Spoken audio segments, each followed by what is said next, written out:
আসসালামু আলাইকুম। তো আজকে সরাসরি ভয়েস দিয়ে ভিডিও করতেছি। তো এই যে আজকে কাজের আপাকে দিয়ে অনেকগুলো রুটি বানাই নিলাম। যে বাসায় সকালে সবাই রুটি খেতে চায়, আমার তো অনেক দিন থেকে রুটি বানানো হয় না তেমন। আমি নিজেও তেমন বেশি রুটি বেলতে পারলেও আমার পরবর্তীতে সমস্যা হয়ে যায়, এই জন্য আমি রুটি বেলতে পারি না, যার কারণে আমি রুটি তেমন বেশি বেলি না। এই জন্য ভাবলাম যে যেহেতু কাজের আপা আছে, ওনাকে বললে উনি হয়তো বা আমাকে একটু রুটি বানাই দেবে। তো এই সাইজ করে, যেহেতু আমি রুটি কম খাই, আমার হাজব্যান্ড কম, মানে ও খুব বেশি খায় না, আমাদের চলে যাবে, মানে 5-7 দিন চলে যাবে, এরকম ভাবে আমি রুটি বানাই নিছি। রুটিগুলো পাতলা করে বানাই নিছি।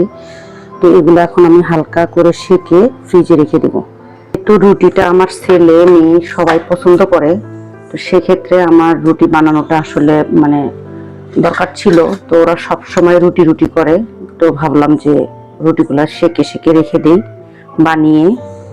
তো হয়তো 5-7 দিন পর আবার আবার এরকম করে বানাইতে হবে। তো এখন থেকে চিন্তা করছি যে এইভাবে আমি সব সময় রুটি বানাবো, হালকা করে সেঁকে রেখে দেব, ফ্রিজে অনেকদিন খাওয়া যাবে।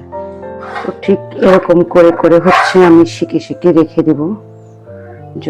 এরকম করে এরকম করে রেখে দিলে ফ্রিজে অনেকদিন থাকবে, সংরক্ষণ করা যাবে। জানি না আপনারা কে কিভাবে সংরক্ষণ করেন, আমার অতটা আইডিয়া নেই, আমি রুটি কখনো এরকম করে সংরক্ষণ করি নাই। তো সেহেতু আপনারা একটু আমাকে আইডিয়া দিবেন যে কিভাবে রুটি আসলে সংরক্ষণ করা যায়। সবগুলো রুটি আমি ঠিক এই পর্যায়ে সেঁকে সেঁকে রেখে দেব, যাতে করে আমি অনেকদিন সংরক্ষণ করতে পারি। তো এই তো কাজের আপাকে 2টা রুটি দিব, সাথে খিচুড়ি বানাইছিলাম সকালবেলা এবং কালো জিরা ভর্তা।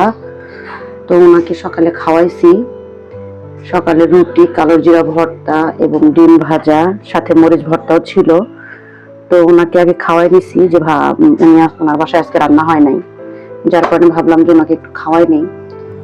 ওনাকে খাইয়ে তারপরে আমি ওনাকে রুটি বানানোর জন্য বসাই দিছি, যে আপনি একটু রুটি বানান এখন।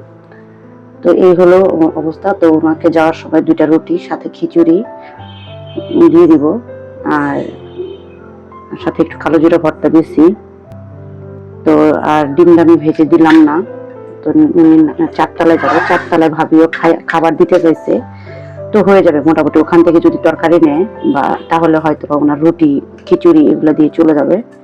তো সেই জন্য ভাবলাম আমি একটু ওনাকে দিই। তো আমার বাসায় আজকে তরকারি তেমন বেশি রান্না করা নাই, এই জন্য আমি আজকে দিলাম না। তো অনেকে ভাববেন যে রুটি দিচ্ছেন, আপনি কোনো সবজি দিচ্ছেন না, শুধু রুটি দিচ্ছেন। আসলে আমার বাসায় কোনো তরকারি রান্না করা নেই। সকালে আমি খিচুড়ি রান্না করছিলাম, যার কারণে আমার বাসায় তেমন কোনো তরকারি রান্না করি নাই, যার কারণে আমি দিলাম না। তো এই হচ্ছে ওনার রুটি। তো ওনাকে রুটি দিয়ে দিলাম, তো খিচুড়ি, রুটি, ভর্তা। তো এই তো চলতেছে আমার ছেলের জন্য, মেয়ের জন্য রুটি ভাজা। তো ওরা যেই দেখছে রুটি ভাজতেছি বা রুটি বানাইছি, তো ওরা তো খাওয়ার জন্য বেশ মানে পাগল হয়ে গেছে। ভাবলাম যে ওদের জন্য খাওয়ার জন্য কিছু দিই। ওরা কিন্তু কিছুক্ষণ আগে খিচুড়ি খাইছে পেট ভরে, তারপরও খিচুড়ি রুটি ওদের কিন্তু খুবই ফেভারিট, খুবই পছন্দ করে। তো সেই তো আমার সবগুলো রুটি কিন্তু এইভাবে সেঁকে নেওয়া শেষ। তো এগুলো আমি ফ্যানের বাতাসে একটু ঠান্ডা করতে দিছি। হ্যাঁ, ফ্যানের বাতাসে ঠান্ডা হলে পরে আমি এই যে বক্স, নিচে টিস্যু পেপার দিছি, বক্সের ভিতরে এরকম করে ভরে ভরে রাখবো। তো যখন ঠান্ডা হবে তখন আমি বক্সে ভরে তারপরে আপনাদের সাথে শেয়ার করব আধা ঘন্টা পর।